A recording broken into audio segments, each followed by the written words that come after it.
Falar agora sobre o Vasco e a busca por um zagueiro. Mandei mensagem para uma pessoa do departamento de futebol querendo saber se o Wallace, zagueiro revelado no Cruzeiro, com passagens por Lazio, Mônaco, Turquia, China, até que ele deixou o Al Ittihad dos Emirados Árabes Unidos no dia 30 de junho. Se esse atleta interessa ao Vasco, o nome dele e o do Marlon têm sido bastante debatidos entre torcedores vascaínos. Uma fonte, essa vascaína, afirmou o seguinte, abre aspas, nunca falamos sobre o Wallace, aqui fecha aspas, descartemos esse nome. Em relação ao Marlon, ex-jogador do Fluminense, existe uma grande dúvida sobre a capacidade física dele depois de o atleta ter sido reprovado nos exames médicos no Al Ahly dos Emirados Árabes Unidos. O jogador estava fechado com o time do Hernan Crespo, mas foi barrado e desde então está livre no mercado.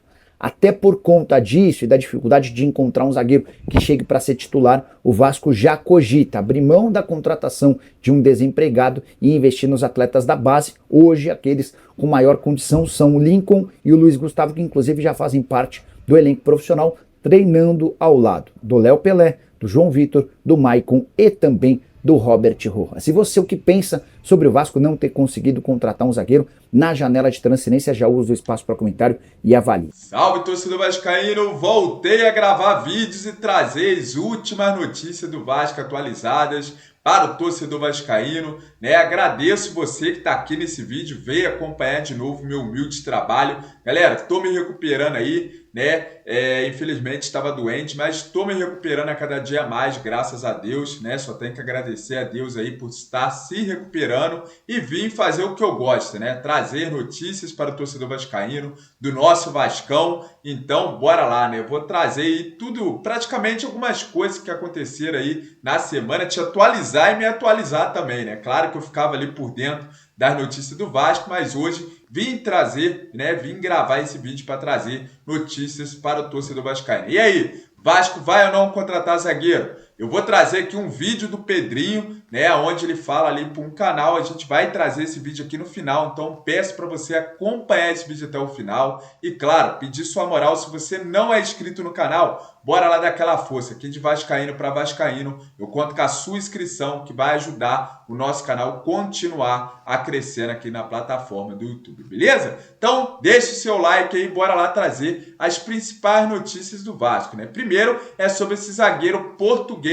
que é oferecido, né, para o Vasco. E aí, será que o zagueiro vai vir ou não para o Vasco? Será que o Vasco vai mesmo contratar zagueiro? Galera, o Vasco, né, que tentou aí a contratação do zagueiro, não conseguiu. No último momento ali na janela, quase contratou lá aquele zagueiro, Ian, sei lá o que, do New Orleans Boys, né, da Argentina. Cara, eu vou dar minha opinião. Ainda bem que não concretizou a contratação, até porque, cara, o Vasco tem a molecada da base, que provavelmente vai ficar com a molecada da base, né? Tem o Luiz Gustavo, se eu não me engano, e o Lincoln, né, que podem estar ganhando oportunidade para entrar ali, para ajudar a zaga do Vasco nessa reta de Copa do Brasil, reta final de Copa do Brasil, né, se o Vasco aí avançar pelo Atlético Paranaense. Né, o Vasco tem Atlético Mineiro ou São Paulo, né, possivelmente o Vasco podendo chegar até uma final. E tem também, né, mais de 13, 14 jogos no Campeonato Brasileiro. Então, né, incompetência foi, né, mas o Pedrinho vai explicar para o torcedor vascaíno em relação e por que não trouxe o zagueiro. Eu vou deixar aí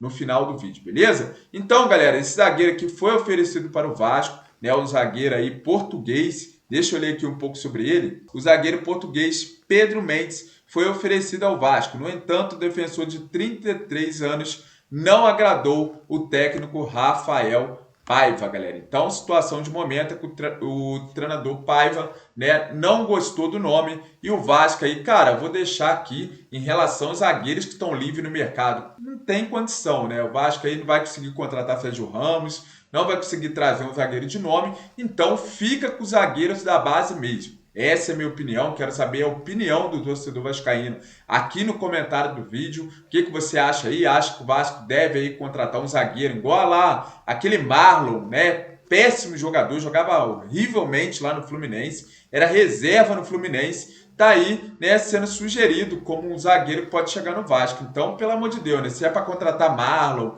ou trazer outro zagueiro aí que tá livre, tem alguns nomes ali que são interessantes, mas nada que chega aí para ser titular absoluto na zaga do Vasco, né? Então, né, a prioridade é deixar a molequeira da base mesmo em relação à zaga do Vasco, mas provavelmente o Vasco vai permanecer com os zagueiros da base. Galera, antes de encerrar o vídeo, vou deixar o vídeo aqui do Pedrinho, tá? É bom vocês acompanharem aí para vocês saberem por que o Pedrinho não trouxe um zagueiro, porque negociações ali no final não aconteceram. Fique aí com o vídeo do Pedrinho. Peço para você, torcedor vascaíno, compartilhar esse vídeo nas suas redes sociais. Te agradeço por ter me acompanhado até o final desse vídeo, galera. Fique com Deus e até o próximo vídeo aqui do nosso canal, que não vai parar mais. Agora vídeo todos os dias para te atualizar com as últimas notícias do Vasco. Valeu, galera. Fique com Deus e acompanhe o vídeo do Pedrinho. Tamo junto. A torcida entender ainda do que a gente está falando da questão financeira. Eu vou falar ainda sobre a cobrança que existiu sobre a posição. Eu não gosto de falar especificamente de uma posição, em respeito, lógico, ao elenco, mas que foi cobrada pela questão de um defensor. Mas o que eu falei é que assim, a gente tem que ter responsabilidade financeira. A gente perde um jogador importante, que é o Adson, né? E a gente teve que fazer um movimento rápido, né, com o Máximo, para que pudesse recompor ali numa parte ofensiva que a gente percebe que a gente também tem uma necessidade.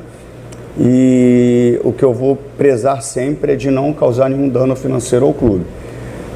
Na questão do defensor, muitos defensores que nós conversamos já há muito tempo, eles optaram em não vir para o Vasco. E através até de muita insistência, teve uma hora que falou assim, você não quer vir para o Vasco? Não vai vir, porque só vai vir para o Vasco quem quer jogar no Vasco. E não foram escolhas assim, foram escolhas importantes. Que são os caras que saíram mesmo? Pedro Mina, Maurício Lemos, esses caras chegaram a falar de fato? Mina não. Mina não. A gente nunca teve conversa comigo. Enfim, eu não vou dar nome em respeito, sabe? Mas zagueiros importantes que fizeram outras escolhas e, cara, me desculpa, o Vasco está acima de mim e de outras pessoas. Não quer jogar no Vasco, não vai jogar. E na reta quase que final começou a conversa com o Ian. Ela andou bem, estava tudo muito bem encaminhado, mas o Nils tem uma resistência ao Vasco porque o antigo sócio não honrou os compromissos com relação ao esforço. A gente estava ali tentando compor, explicando que era uma outra gestão, as coisas foram andando, cada vez eles colocavam uma outra situação, a gente tentava ajustar, e isso foi encaminhando, foram passando os dias, mas as coisas iam andando, então estava tudo muito bem elaborado e estruturado para fechar o negócio. Até que eles só mandam o documento assinado depois de meia-noite, do último dia, pela relação que eles tinham com o antigo sócio. E a gente não esperava isso. E aí não finalizou a contratação. Que do lado dos caras, né, do lado do Nils, eles soltam a nota oficial também, falando que na versão deles, né, que estava tudo esperando. Eles estavam esperando o Vasco. E que tudo não teria chegado para eles. Chegava. Eu quero uma camisa azul. Aí a gente estruturava. Nós não fizemos tudo que eles pediam, mas a gente chegava num acordo. Então pulamos essa etapa. Agora eu quero o olho verde. Aí a gente estruturava, não fazia o que eles queriam, mas eles aceitavam. Beleza, aí morria ali. Passado, tá tudo certo. Passava 2 dias, a gente quer isso. Então foram sempre colocando alguns obstáculos. Mas a negociação estava fluindo. A gente ia pulando de fase. Só que no último dia não respondia, porque estava tudo muito bem encaminhado. E as coisas não aconteceram. E outros zagueiros pedindo valores absurdos. Pô. Valores que chegam ao nível do Coutinho, pô. Que aí bate na responsabilidade financeira. Mas tu tem, o Coutinho eu consigo pagar, entendeu? Então assim, o Coutinho até muitas vezes se paga. Sim. Então, assim, eu não vou causar nenhum dano. Esse é o preço de uma gestão responsável. Porque com a cobrança que existia, eu poderia fazer loucura. Contrato, eu vou te pagar, não pago ninguém. E faz o que todo mundo fez a vida inteira. E por isso que o Vasco teve que ser vendido, por isso que o Vasco hoje está nessa situação. Para mim, hoje como gestor, eu tenho que tomar decisões que não são populares. Mas eu estou pensando em mim, eu estou pensando no Vasco. Então, assim, muitos torcedores só vão entender isso se a gente vencer os jogos. Ele está certo. Se não vencer, sim. Vai falar, pô, tinha que ter feito isso, Mas eu sei que eu estou fazendo bem pro Vasco. É uma frase que eu falo que eu vou carregar, cara. Eu vou plantar uma árvore para que alguém sente na sombra. Alguém tinha que começar esse processo, Igor. Alguém tinha que começar. Você me acompanhou na televisão, você sabe que o quanto eu sofri no início lá por um jeito diferente de comunicar. Conversamos várias vezes sobre. Então, assim, muita resistência. No final, a consequência a gente colheu. É isso que eu quero fazer aqui no Vasco. O todo na briga do Vasco até o final do campeonato, até o final do ano. Faltou um zagueiro para você? Eu acho que não necessariamente é isso que me frustra. Eu acho que são diversas coisas que vão acarretar, de repente, em um ponto que todo mundo se apegou. Mas se você me perguntar o que me frustra, é que não teria necessidade de nós estarmos vivendo isso.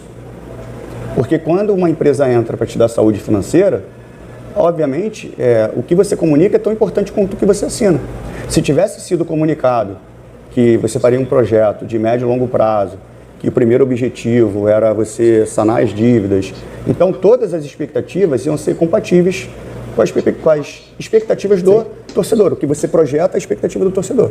Quando você comunica uma coisa completamente diferente, você eleva o nível de expectativa do torcedor. E aí o torcedor quer aquilo que você comunicou, mesmo que não seja a tua realidade. Então, assim, se você me perguntar qual era o objetivo esportivo, qual era o objetivo para o clube? Pô, meu objetivo para o clube nesse primeiro ano é atacar as dívidas e a gente, de repente, ter um ano de dificuldade para no segundo ano, com a redução das dívidas, eu ter um pouco mais de receita, a gente ir melhorando o elenco e no terceiro ano, zeramos a dívida, agora a gente só tem... Vamos para dentro. Você criou um objetivo. Pô, meu objetivo esportivo é só contratar jogador novo porque eu preciso revender. Não tinha um planejamento esportivo. Se vendeu uma coisa no imaginário do torcedor e aí é isso. E aí eu tenho que fazer escolhas. Você perde o Adson, eu preciso contratar um aqui, o outro jogador que é um defensor que é mais caro. Então a frustração não é especificamente de uma posição. É que se tivesse uma situação, uma empresa séria, o Vasco não necessitaria de passar por tantas dificuldades já no ano passado, pô. Entendeu? E algumas metas que eles colocaram no contrato que tiveram que cumprir e aí fizeram uma loucura, como eu já falei, depois do sorteio da Copa do Brasil, do superfaturamento de uma folha salarial. Se você buscar aí, o Vasco deve estar provavelmente entre as 5 maiores folhas do Brasil. Que é uma loucura pensando no momento. Que é uma loucura porque não cabia dentro de um orçamento de receita. Então, assim, como é que eu posso ter uma folha entre as 5 maiores do país se meu orçamento não é para isso? Se a minha receita não é para isso? Entendeu? Então, a conta não fecha, né? Lógico que não fecha. E eu não poderia dar continuidade para isso. Eu tenho que fechar a torneira. E fechar a torneira é sempre muito ruim, né? Todo mundo quer a torneira aberta. Claro. Então, assim, eu poderia estar aqui fazendo loucuras. Então, não é especificamente uma posição que me deixa. Porque eu poderia trazer essa posição, poderia trazer outra. Eu não, na realidade, eu nem estaria aqui, né? Se tivesse uma gestão, obviamente, honrando do outro sócio. Estaria só fiscalizando. Eu estaria só fiscalizando e provavelmente os movimentos seriam mais organizados. A janela fechou 2 de setembro, né? Você ainda pode contar com o jogador, né, que está ali no mercado. Bem difícil. Mas o Vasco segue no mercado? A gente segue, mas a gente sabe que é uma situação bem difícil. Que é bem mais específica. Bem mais difícil, Mas, obviamente, a gente não vai parar enquanto tiver a possibilidade. Mas a última do Ian que deu realmente um baque, porque estava muito bem encaminhado.